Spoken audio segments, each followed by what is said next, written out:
오늘 함께 읽으실 말씀은 사사기 11장 12절에서 28절의 말씀입니다. 입다가 암몬의 자손의 왕에게 사자들을 보내 이르되 내가 나와 무슨 상관이 있기에 내 땅을 치러 내게 왔느냐 하니 암몬 자손의 왕이 입다의 사자들에게 대답하되 이스라엘이 애굽에서 올라올 때에 아르논에서부터 얍복과 요단까지 내 땅을 점령했기 때문이니 이제 그것을 평화롭게 돌려달라 하니라. 입다가 암몬 자손의 왕에게 다시 사자들을 보내 그에게 이르되 입다가 이같이 말하노라. 이스라엘이 모압 땅과 암몬 자손의 땅을 점령하지 아니하였느니라. 이스라엘이 애굽에서 올라올 때에 광야로 행하여 홍해에 이르고 가데스에 이르러서는 이스라엘이 사자들을 에돔 왕에게 보내어 이르기를 청하건대 나를 내 땅 가운데로 지나가게 하라 하였으나 에돔 왕이 이를 듣지 아니하였고 또 그와 같이 사람을 모압 왕에게도 보냈으나 그도 허락하지 아니하므로 이스라엘이 가데스에 머물렀더니 그 후에 광야를 지나 에돔 땅과 모압 땅을 돌아서 모압 땅에 해 뜨는 쪽으로 들어가 아르논 저쪽에 진쳤고 아르논은 모압의 경계이므로 모압 지역 안에는 들어가지 아니하였으며 이스라엘이 헤스본 왕 곧 아모리 족속의 왕 시온에게 사자들을 보내어 그에게 이르되 청하건대 우리를 당신의 땅으로 지나 우리의 곳에 이르게 하라 하였으나 시온이 이스라엘을 믿지 아니하여 그의 지역으로 지나지 못하게 할 뿐 아니라 그의 모든 백성을 모아 야하스에 진치고 이스라엘을 치므로 이스라엘의 하나님 야훼께서 시온과 그의 모든 백성을 이스라엘의 손에 넘겨주심에 이스라엘이 그들을 쳐서 그 땅 주민 아모리 족속의 온 땅을 점령하되 아르논에서부터 얍복까지와 광야에서부터 요단까지 아모리 족속의 온 지역을 점령하였느니라. 이스라엘의 하나님 야훼께서 이같이 아모리 족속을 자기 백성 이스라엘 앞에서 쫓아내셨거늘 내가 그 땅을 얻고자 하는 것이 옳으냐? 내 신 그모스가 내게 주어 차지하게 한 것을 내가 차지하지 아니하겠느냐? 우리 하나님 야훼께서 우리 앞에서 어떤 사람이든지 쫓아내시면 그것을 우리가 차지하리라. 이제 내가 모압 왕 십볼의 아들 발락보다 더 나은 것이 있느냐? 그가 이스라엘과 더불어 다툰 일이 있었느냐? 싸운 일이 있었느냐?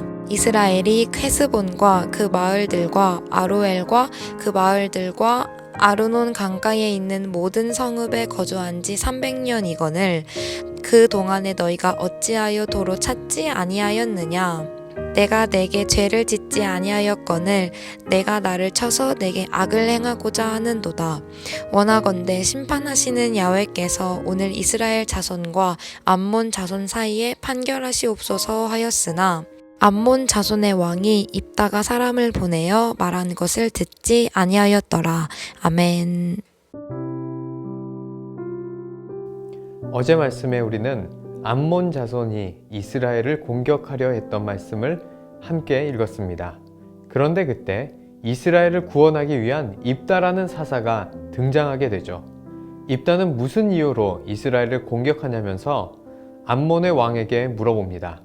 그리고 이 암몬 왕은 이스라엘이 차지하고 있는 땅은 원래 암몬의 땅이었는데 이스라엘이 애굽에서 탈출하면서 땅을 빼앗아 갔다고 합니다.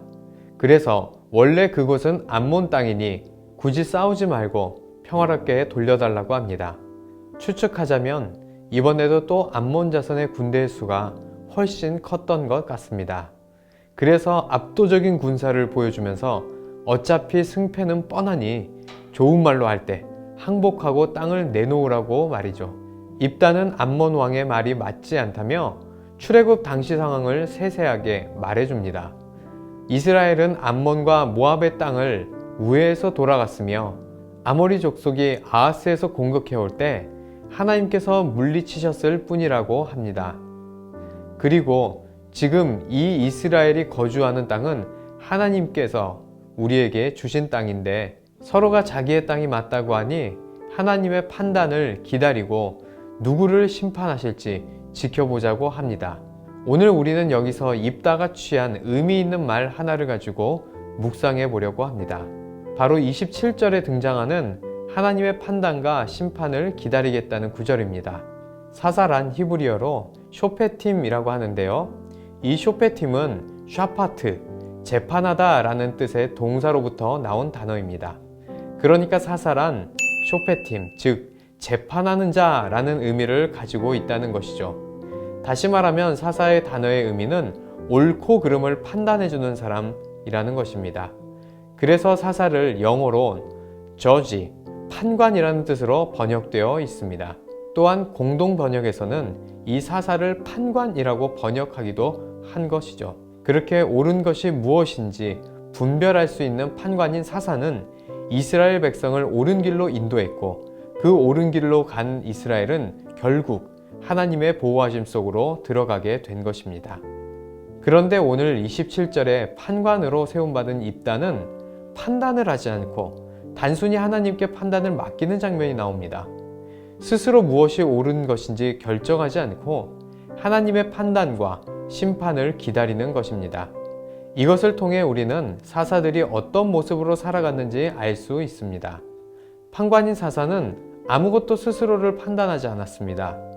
다시 말하면 하나님께서는 옳고 그름을 판단하지 않는 자가 이스라엘의 가장 뛰어난 옳고 그름을 판단하는 자 사사로 세우셨다라는 아이러니한 이야기가 되는 것입니다. 그렇다면 사사들은 왜 그렇게 했을까요? 하나님께 모든 판결과 인도를 맡기는 것이 가장 옳은 것이라고 믿고 확신했기 때문입니다. 그래서 나에게 땅을 주셔도 그것이 맞는 것이고 나의 땅을 빼앗아 가셔도 그것이 맞는 것이라고 믿었습니다. 하나님은 자신의 환경과 생각에 시선을 두는 것이 아니라 설령 어려운 것 같고 아닌 것 같아도 하나님의 판단을 믿고 따르는 자를 가장 지혜로운 자라고 여기신 것입니다. 어쩌면 당연한 것입니다. 우리가 하나님보다 똑똑할 수가 없는 것이니까요. 그런데도 우리가 실수하는 것 중에 하나는 스스로 옳고 그름을, 좋고 나쁨을 판단할 수 있다고 착각하는 것입니다. 그래서 이 선택이 좋은 것이고 이 선택이 좋지 않은 것이라고 스스로 판단하는 것입니다. 하나님께 묻기보다는 말이죠. 그래서 더 좋은 판단을 하기 위해서 많이 배우면, 주변 분들에게 조언을 구하면, 그리고 인터넷을 통해 많은 정보를 습득하면, 그래서 좋은 전략을 짜면 최선의 결과를 얻을 수 있다고 착각하고 그것에 온 힘을 쏟고 매달리기도 합니다. 혹시 나는 이와 같은 실수를 하고 있지는 않나요? 하나님께 묻기보다 사람에게 길을 묻고 말씀에서 답을 찾기보다 세상의 논리 속에서 답을 찾고 있지는 않나요? 기도하기보다 생각하기를 더 많이 알며 살아가고 있지는 않나요? 성경 속 믿음의 선진들이 들려주는 흥미진진했었던 기적의 이야기들은 모두가 하나같이 하나님께 온전히 맡기고 하나님의 인도를 물으며 하나님의 선택과 판단을 신뢰하며 순종함으로 우리에게 전해줄 기적의 이야기들을 만들어냈다는 것을 잊지 마시고 우리 온라인 큐티를 하는 한 사람 한 사람 모두도 하나님을 신뢰하고 순종함으로 여러분들의 모든 삶을 기적으로 만들어내는 모두가 되시기를 예수님의 이름으로 축복합니다. 기도하시겠습니다. 영화로우신 하나님, 오늘 말씀을 통해 하나님만이 가장 완벽한 계획을 세우시며 하나님만이 완전한 판단을 하실 수 있는 분임을 다시 한번 기억합니다. 내가 좋은 것을 찾아낼 수 있다고 생각하지 않고 내 눈과 내 생각에 좋든지 좋지 아니하든지 하나님의 인도를 온전히 신뢰하는 자가 되게 하여 주시옵소서. 오늘도 나를 인도하시는 성령님의 세밀한 음성을 기대하고 기다리며 이 모든 말씀 예수님의 이름으로 기도드립니다. 아멘.